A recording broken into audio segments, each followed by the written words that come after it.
வெள்ளை ரவையை வச்சு இன்றைக்கி ஒரு ஈவினிங் ஸ்நாக்ஸ் தான் செய்ய போகிறேன். அது எப்படி செஞ்சேன் அப்படிங்கிறத நான் உங்களுக்கு காமிச்சிட்டே சொல்கிறேன். இப்போ வந்து ஒரு பாத்திரம் வச்சுட்டு அதில் ஒரு சின்ன கப் அளவு தண்ணி ஊற்றிட்டேன்.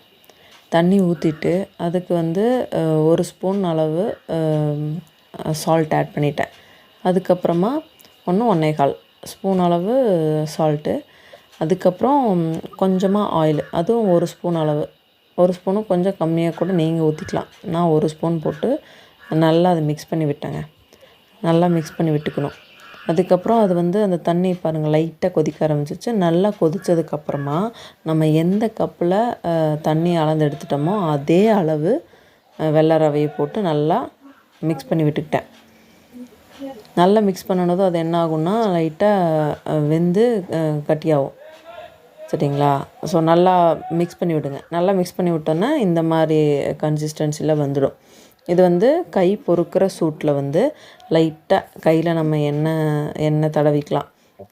எண்ணெய் தடவிட்டு அதை நம்மளுக்கு பிடிச்ச ஷேப்பில் பெருசோ சிறுசோ அது உங்கள் விருப்பம். எண்ணெய் ரொம்ப பெருசாக போட்டிங்க அப்படின்னா வந்து வேகாத மாதிரி இருக்கும். அதனால் மீடியம் சைஸில் பண்ணிக்கோங்க. நான் வந்து கொஞ்சம் சிறுசு, கொஞ்சம் அதை விட பெருசு அந்த மாதிரி ஷேப் வந்துடுச்சு எனக்கு. ஸோ அது உங்கள் விருப்பம். நீங்கள் பார்த்து கொஞ்சம் கொஞ்சமாக இந்த மாதிரி எடுத்து ஃபஸ்ட்டு வந்து அந்த மாவை வந்து நல்லா பிடிச்சிக்கணும்.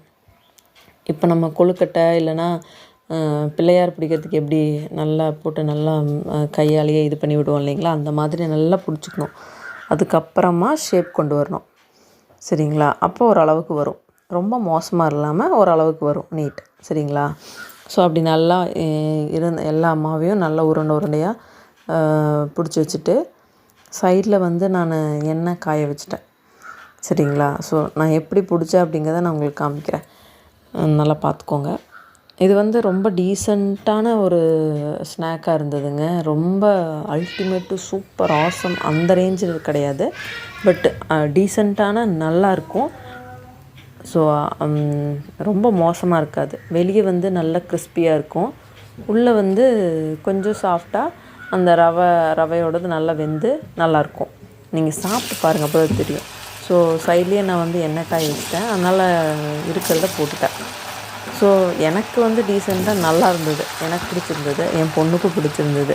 நீங்களும் ட்ரை பண்ணி பாருங்கள். நம்ம வீட்டில் ஒன்றுமே இல்லாதப்போ சரி ஓகே வெறும் ரவை தான் இருக்குது அப்படின்னா அதை வச்சு ஒரு டிஷ்ஷு அப்படின்னு யோசிச்சு நான் பண்ணுறேன். ஸோ இதை நல்லா வந்து மிக்ஸ் பண்ணி விடுங்க. இது வேகிறதுக்கு வந்து ஒரு 3 to 5 மினிட்ஸ் ஆகிடுச்சு.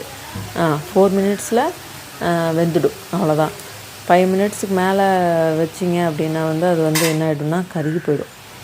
வெளியெல்லாம் நல்லா கருகி போயிடும். அதனால் ஓரளவுக்கு நிறம் மாறி வந்ததுக்கப்புறமா எடுத்துடுங்க. எடுத்துகிட்டு அது கூட டொமேட்டோ சாஸு, டொமேட்டோ கெச்சப்பு, இதுதான், இந்த ரெண்டும் தான் நல்லாயிருக்கு.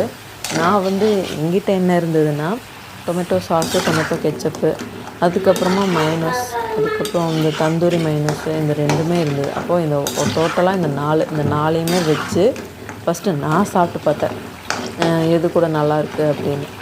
எனக்கு வந்து இந்த டொமேட்டோ சாஸு, டொமேட்டோ கெச்சப் கூட நல்லா அது செட் ஆச்சு. அதனால் நான் அது கூட வச்சு சாப்பிட்டேன். நீங்களும் அதுவே ட்ரை பண்ணுங்கள். மைனஸ் கூட அந்தளவுக்கு நல்லா இல்லை. ஸோ இந்த பழம் வந்தோன்னா நான் எடுத்துட்டேன். இதுக்கு முன்னாடியே கூட நீங்கள் எடுத்துடலாம்.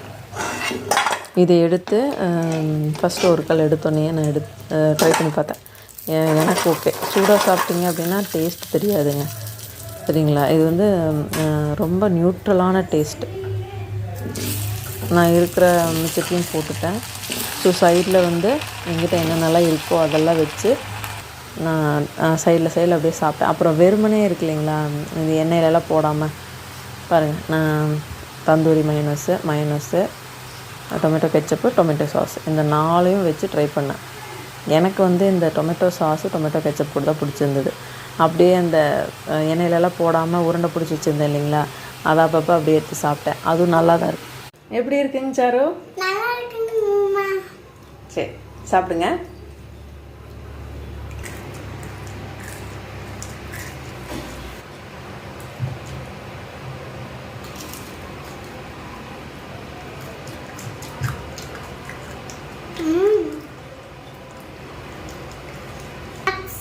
பண்ணுங்க.